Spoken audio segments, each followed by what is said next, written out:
Welcome to ஜாஜியரமா. Hello friends, இன்னைக்கு நான் உங்களுக்கு தீபாவளிக்காக என்ன ரெசிபி செஞ்சு காமிக்க போறேன்னா சந்திரகலா ஸ்வீட் தான் செஞ்சு காமிக்க போறேன்.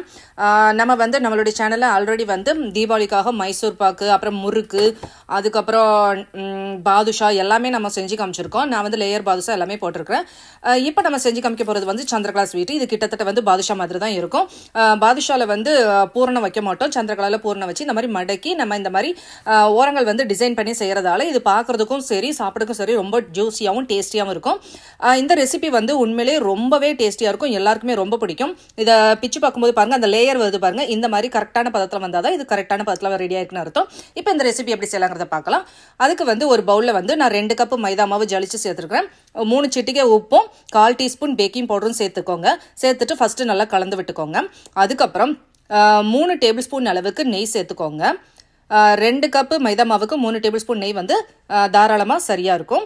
இதுக்கப்புறம் இது எல்லாத்தையும் சேர்த்துட்டு விரலால நல்லா மணல் போல வர்ற அளவுக்கு நல்லா பெசரி விட்டுக்கோங்க.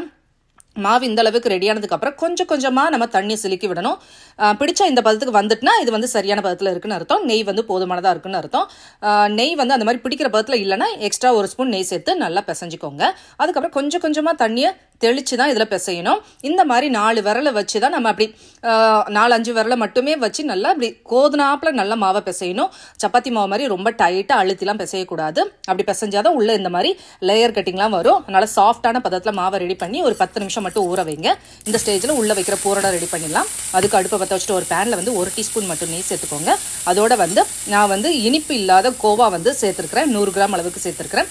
அதுக்கப்புறம் முந்திரி, பாதாம், பிஸ்தா ஒவ்வொன்றிலே 4 பருப்பை மட்டும் எடுத்துட்டு மிக்சியில் போட்டு லைட்டாக திருக்கி எடுத்து சேர்த்துருக்கிறேன். அதோட 2 டேபிள் ஸ்பூன் அளவுக்கு கோகோனட், டெசிகேட்டட் கோகோனட் சேர்த்துருக்கிறேன். இது ஆப்ஷனல் தான், சேர்த்துக்கோங்க. அதுக்கப்புறம் கொஞ்சம் போல ஏலக்காய் தூள் சேர்த்துட்டு நல்லா கலந்து விட்டு அடுப்பு ஆஃப் பண்ணி இறக்கி ஒரு பாத்திரத்தில் வச்சு ஆற விடுங்க. கொஞ்சம் ஆறுனதுக்கு அப்புறம் ஒரு 3 டேபிள் ஸ்பூன் அளவுக்கு பவுடர் பண்ண சுகரை சேர்த்துட்டு நல்லா கலந்து விடுங்க.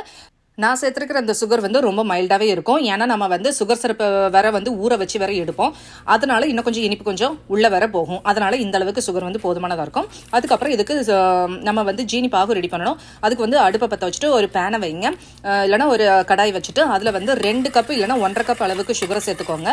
அதில் 1 டம்ளர் அளவுக்கு தண்ணி சேர்த்துட்டு அதுக்கப்புறம் 2 ஏலக்காவை பிச்சு போட்டுக்கோங்க. நல்லா சுகர் கரைஞ்சி கொதிக்கும் போது ஓரங்கள்லாம் அழுக்கு சேரும். அந்த அழுக்கை மட்டும் தனியாக ரிமூவ் பண்ணி எடுத்துருங்க.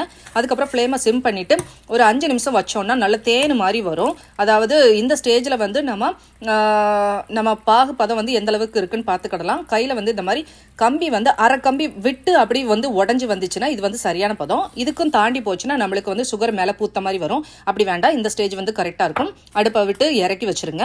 அதுக்கப்புறம் உள்ள பூரணம், நம்ம அந்த கோவா பூரணம் ரெடி பண்ணி வச்சிருக்கோம் இல்லையா, அதை குட்டி குட்டி உருண்டையா ஒரு கோலிகா சைஸ் அளவுக்கு மட்டும் உருட்டி இந்த மாதிரி நீள் உருண்டை ஷேப்ல உருட்டி தனியாக எடுத்து வச்சிருங்க.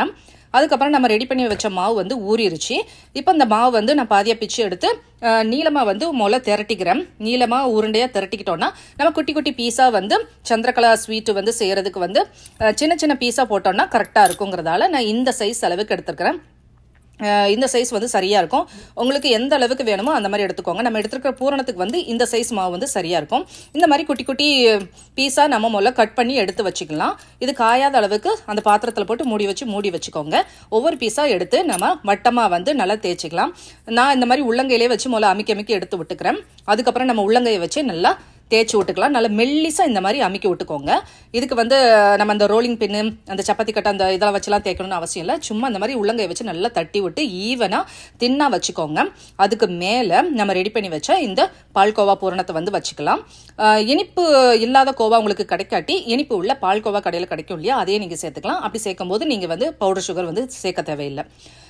இப்போ இந்த சந்திரகலா ஸ்வீட்டோட ஒரு ஸ்பெஷலே இந்த ஓரங்களை மடிச்சு விடுறதான். உள்ள பூரணத்தை வச்சுட்டு ஓரங்களில் தண்ணியை வச்சு தொட்டு விட்டுட்டு அதுக்கப்புறம் நல்லா மடிக்கும் போது இந்த அமுக்கி ப்ரெஸ் பண்ணி நல்லா அந்த ஓரத்தை மடக்கி விடணும். பார்க்கறதுக்கு இந்த முறுக்கு மாதிரியே இருக்கும் ஓரங்கள்லாம். அந்த மாதிரி நம்ம செய்யும் போது இது ஓரங்கள் மட்டும் நம்மள சாப்பிடும் போது கொஞ்சம் கிறிஸ்பியா ரொம்ப ஜூஸியா டேஸ்டியா இருக்கும். இந்த மாதிரி எல்லாமே ரெடி பண்ணி வச்சுக்கோங்க. அதுக்கப்புறம் ஒரு பேன்ல நான் ரொம்ப ஆயில் சேர்க்கல, ஓரளவுக்கு தான் சேர்த்துருக்கிறேன். ஆயில் சேர்த்துட்டு ஆயில் ஃப்ளேமை சிம்லேயே வச்சுக்கோங்க.